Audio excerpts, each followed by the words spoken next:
namatay ang isang batang magdadalawang taong gulang sa UP Maguindanao sa gitna ng demolisyon sa mga bahay doon. Nabitawan daw ng kanyang ina ang bata at nagtamo siya ng mga sugat na nauwi sa komplikasyon. Makibalita tayo kay Trisha Zafra.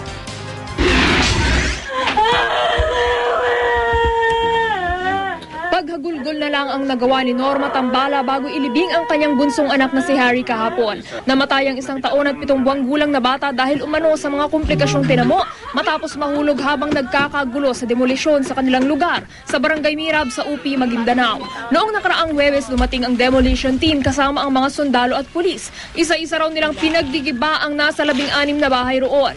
Kabilang ang pamilya Tambala sa mga nagsialisan at nagtakbuhan ng magkatensyon.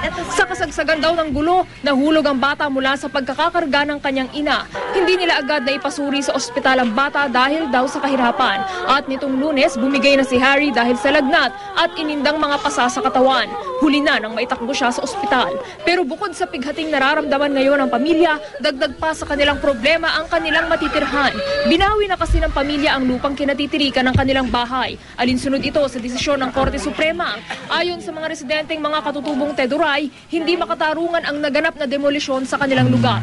Ilang dekada na raw kasi sila sa lugar at sila na rin ang nagpayabong sa 21 ektaryang lupain. Hindi pa rin daw napagbibigyan ang tenancy claim nila. Para malaman nila tungkol doon sa demolition, hindi na lang sila naawa sa amin na ganito, nabigyan kami ng konting yung abiso lang sa amin, sir, kahit na may court of order kami. Sa ngayon, naninirahan ang mga katutubo sa bahay ng kanilang mga kaanak at sa health center. Hinihintay pa rin daw nila ang pinangakong relocation site ng lokal na pamahalaan. Kami mag-a-appeal na kami. Paglalaban namin yung karapatan namin bilang IPs. Hindi pa nagbibigay ng pahayag ang lokal na pamahalaan tungkol sa nangyaring demolisyon at sa sinapit ng bata. Trisha Zafra, GMA News.